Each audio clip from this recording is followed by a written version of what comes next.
France's President Gaston Doumergue pinned the Legion of Honor to the lapel of Lindbergh's borrowed suit, and on his return to the United States, his own president presented him with a Distinguished Flying Cross. At only 25 years of age, Lindbergh was one of the most famous men in the world. In 1929, he married Anne Morrow, who learned to fly and traveled the world with him, charting new air routes. But the couple was constantly hounded by the press and built a large private estate in New Jersey in an attempt to escape public attention. Charles, their first child, was born in 1930, but the Lindberghs suffered a parent's worst nightmare when the little boy disappeared from their home on March the 1st, 1932. When the frantic parents searched his room, they found a ransom note demanding $50,000 on the windowsill. A roughly made ladder lay on the ground outside. Retired school teacher John Condon offered his services as a go-between and was able to strike up communication with the kidnappers through classified advertisements in the Bronx Home News. A sleeping suit sent through the mail convinced the Lindberghs that the contact was legitimate. On April the 2nd, after receiving an anonymous phone call, Condon delivered a ransom of $50,000 in new bills and $20,000 in soon-to-expire gold currency to a man who handed him a note claiming the boy was being held on a boat at Martha's Vineyard. But when Lindbergh went to the marina, there was no sign of his child. In desperation, he flew a low pass over the boats in the hope of flushing the kidnappers out, but there was no sign, and he realized they'd been duped. A month later, baby Charles' decomposed body was found near the Lindbergh home, escalating the matter to a murder investigation. The New York City Police, Federal Bureau of Investigation, and the state police combined forces to track down the perpetrators. On September the 15th, 1934, they had a breakthrough. A suspicious gas station attendant noted down the license number of the car driven by a man who'd paid with one of the ransom gold certificates. German-born carpenter Richard Hauptmann was soon arrested, and authorities found the remaining ransom money hidden in his garage. Hauptmann protested his innocence, arguing that the money and gold certificates had been left by his friend Isidor Fisk, who had since died. But both Lindbergh and Condon testified that Hauptmann's voice was the one they'd heard when the ransom was delivered. And the discovery of a notebook with construction plans for a similar ladder to the one found at the scene of the crime, and forensic evidence that the wood for the ladder came from Hauptmann's house, helped seal his fate. At the trial, experts testified that Hauptmann's handwriting matched the ransom letters. Hauptmann was found guilty for both kidnapping and murder, and was electrocuted on April the 2nd, 1936. The Lindberghs left for an extended stay in England after receiving death threats against their second son and unwanted attention from the paparazzi. And the case led to the Lindbergh Law, which made the crime of kidnapping a federal offense.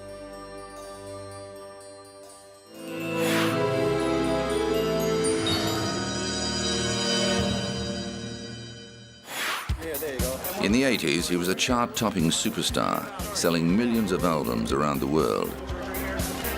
But as well as the heights of fame, Culture Club's Boy George has also experienced the depths, battling drug addiction for more than 2 decades and losing 2 close friends to heroin.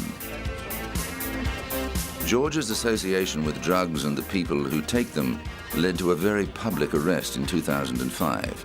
He was charged with cocaine possession after police found 13 bags of the drug in his New York apartment when they responded to a burglary report. The case was heard in Manhattan Criminal Court in March 2006, and the singer, who was born George O'Dowd, pleaded guilty to falsely reporting a burglary. He was sentenced to 5 days of community service and fined $1,000.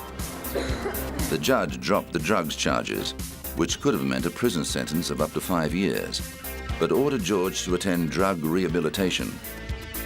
The singer maintained the drugs did not belong to him, but had been left behind after a party. His lawyer said George was looking forward to putting the incident behind him and getting on with his career. He was relieved, I'm relieved, his manager, Jeremy Pierce, who's here, is relieved. I think there was a cloud over George's head while this case was pending. and now he's free to get on with his life, and he feels very much relieved. George's manager said a criminal conviction would not affect the British-born singer's US residency. He's free to come back and work here now. He's very, very popular in America, as he is everywhere, as a DJ, and he'll come back and do more of that for sure. And we hope he'll come back and play concerts in due course as well.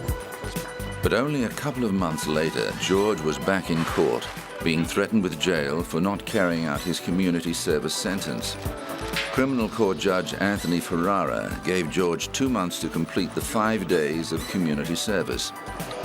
Defense lawyer Louis Freeman had argued in court that the singer was hoping to avoid the humiliation of dragging a rake around a city park and wanted to work with an AIDS charity. But the judge appeared angry and insisted that George would be treated the same as any other offender. He told him it was up to the singer to make his community service an exercise in humiliation or an exercise in humility, adding that if Boy George did not complete his community service, he would be jailed. George duly appeared on the streets of New York and completed the sentence, his actions recorded by a big posse of media. In 1995, George recounted his drug-induced fall from grace and how he had finally kicked his heroin habit in the autobiography Take It Like a Man. Later, he made a new career as a disc jockey and record producer. The second volume of George's memoirs, Straight, spent 6 weeks on the bestsellers list in 2007.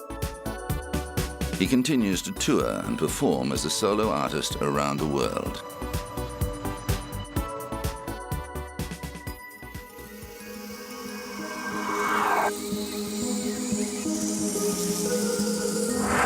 Coming up, the assassination of JFK.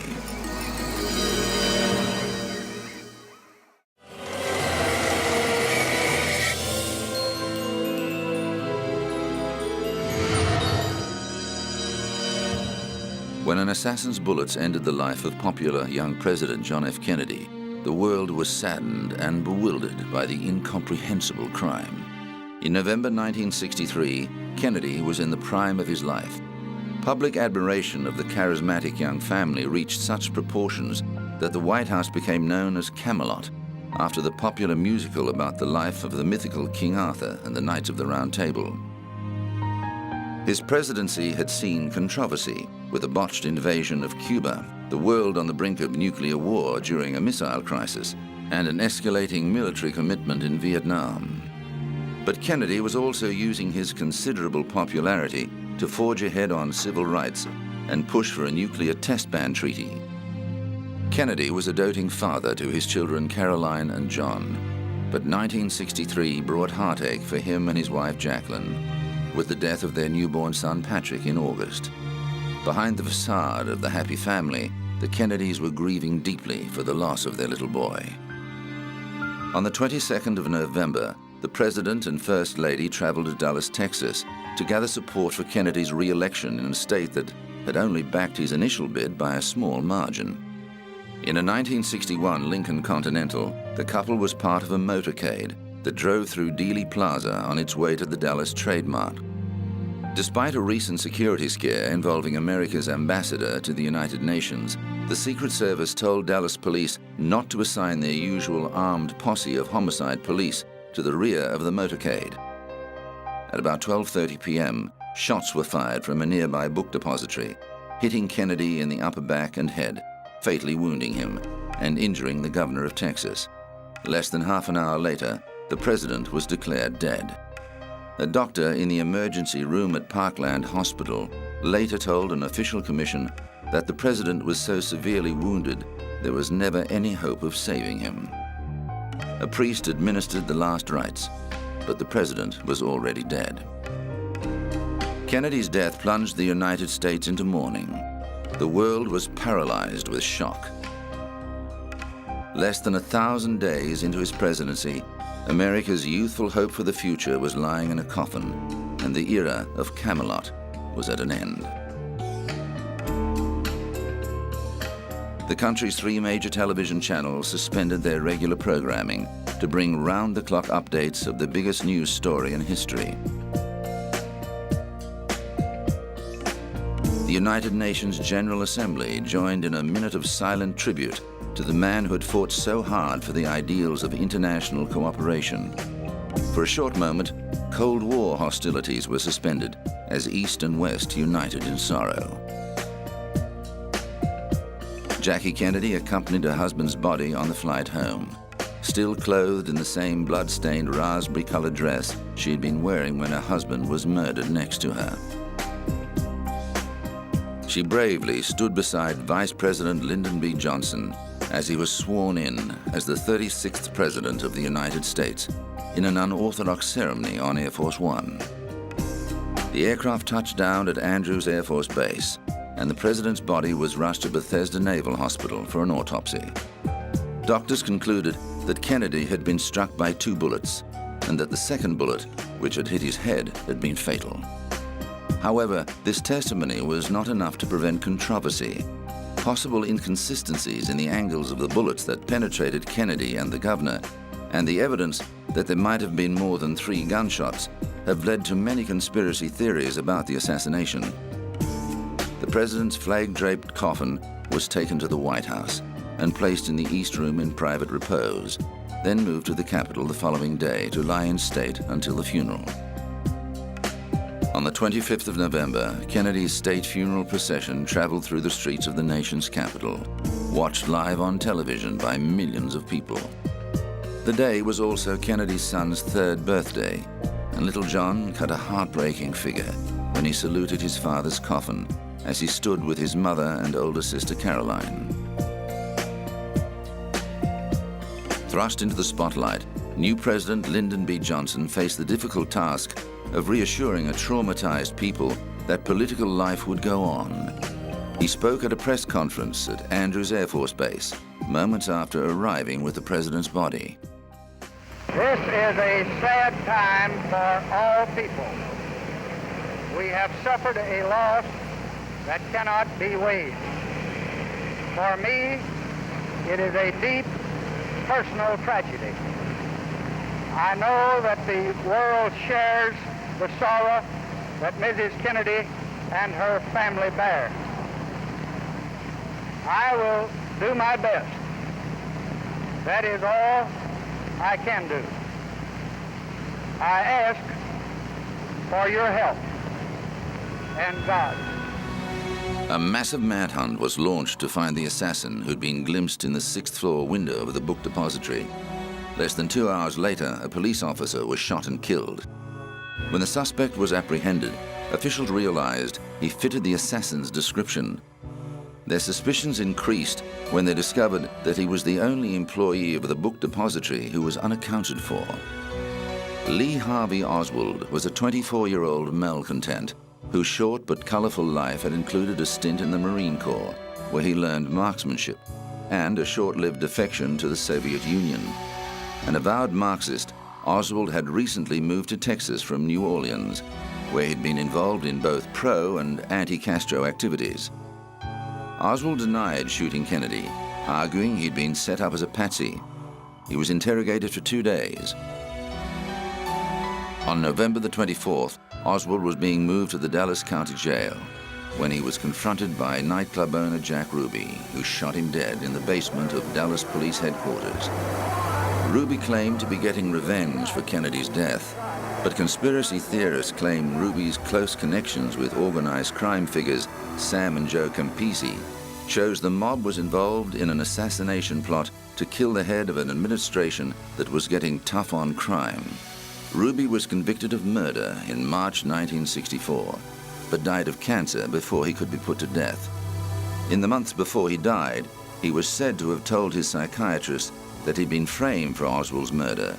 However, just before his death, Ruby made a final statement saying that he alone had been responsible for Oswald's murder. Whether it was a conspiracy or the work of just one man, the assassination of John F. Kennedy remains one of the world's most infamous crimes.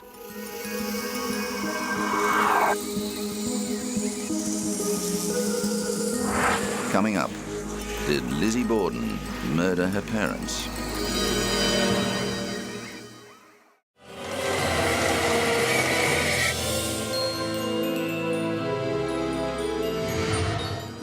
his 16 years in the music business, rapper Kelvin Brodus, aka Snoop Dogg, has seen out some significant controversies. A 1993 arrest following the death of gang member Philip Wulder-Mariam in Los Angeles led to a high-profile murder trial. Brodus and his bodyguard McKinley Lee, who pulled the trigger, claimed they were acting in self-defense.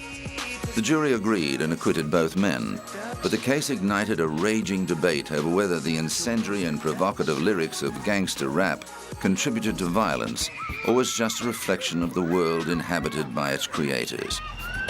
In 2005, Brodus hit the headlines again, this time accused of raping 36-year-old makeup assistant Kylie Bell. But just before the case was made public, the rapper went on the offensive, suing her for extortion. Both lawsuits were eventually dropped. But the law wasn't finished with the troubled rapper, who was back in court in 2007, pleading no contest to felony gun and drug charges. His attorney argued Brodus needed the marijuana for health reasons. Snoop does have a valid medical marijuana certificate and in no way intends to violate the parameters of the health and safety code in this regard. The 35-year-old agreed to 5 years probation and 800 hours of community service under terms of the ruling. The court also banned Brodus from having any gang members in his entourage and ordered him to provide a DNA sample. With a no-contest plea, Brodus avoided a conviction and what could have been up to 4 years in prison, and he was given a strong incentive to stay on the straight and narrow. He knows that he will go to state prison, no ifs, ands, or buts, if he violates probation. It's very, very important. The charges stemmed from an incident in Burbank, California. Brodus was arrested on suspicion of transporting marijuana, and police then found a gun at his home. Brodus already had a 1993 conviction for gun possession. Following this, the musician said he wanted to be known for more than his indiscretions. Just the negative press, they always paint me out to be a bad boy, you know. You never hear about the good things that I do, you know what I'm saying? You always hear about the run-ins that I have with the law as opposed to the things that I do in the positive light. But Brodus' run-ins with the law have already affected his travel plans, with both Britain and Australia refusing him a visa because of his record. However, the rapper says those problems are now behind him, and he wants to focus on performing. I'm the real American gangster, and I would like to do a movie based on that in London, because London has a real fetish for that gangster-style music and movies, and Beckham is a fan of it, so hopefully we'll come together and create a movie or something. Whether or not the two team up professionally remains to be seen, but one thing Brodus is sure about is that he has some big things ahead. His new family-based reality show, Snoop Dogg's Fatherhood, aims to show there's a more sensitive side to the gangster rapper. The man who put the shizzle-dizzle into music is hoping his legal problems are a thing of the past. That is not deal with my family. That's personal issues that me and the law have ran into each other with, and that's all behind me now. I'm on probation now as we speak, so you know I put all that behind me. It was just a little mishap that I had, a misunderstanding, so we got to understand it, and now we're moving forward, and now the positive things that I do in life will be broadcast as opposed to the so-called negative things. There's life in the old Snoop Dogg yet.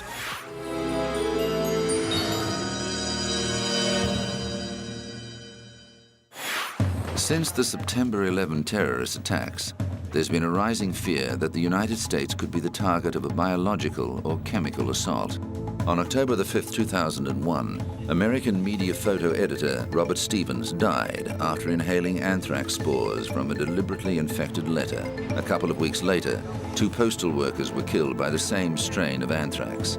Investigation showed that a series of anthrax-laced letters was sent to various American organizations. However, the crime remains unsolved. The U.S. State Department directed all missions based outside the United States to have a 3-day supply of the antibiotic Cipro for all employees. But some say civilian stockpiling of Cipro is not a good idea. It's still not worth for the public person to have it. Our embassy people are at a much higher risk.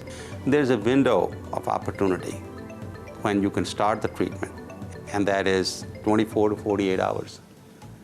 If you will start within 48 hours your antibiotics and get full treatment, you're perfectly safe, you're perfectly in good shape. The FBI unsuccessfully attempted to locate the source of the anthrax. Officials stressed that the exposure was limited to the building and that previous attempts to use anthrax in a biological attack against civilians had never been successful. The US government keeps a stockpile of medicine, including Cipro, on hand in case of a biological attack.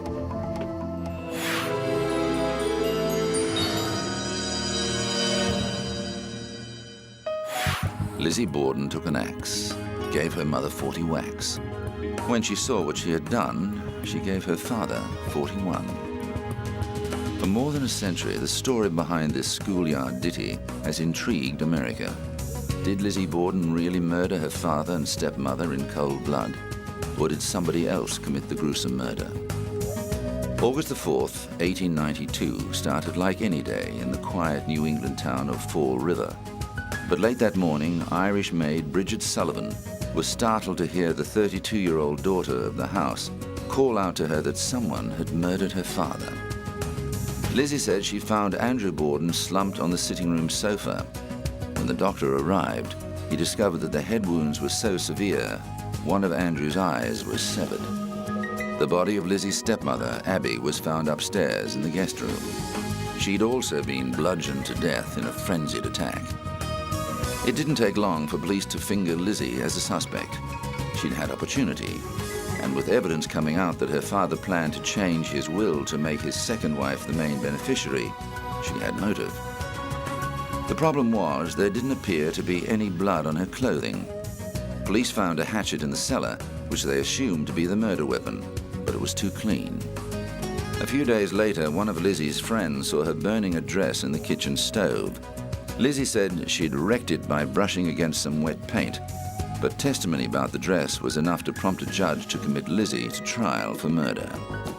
When the case was heard later that year, the prosecution attempted to tie together circumstantial evidence to connect Lizzie to the crime, but with no conclusive proof, the jury took just an hour to acquit her of all charges. Lizzie inherited her father's fortune, but spent the rest of her life a social outcast. She died in 1927, taking the truth to her grave.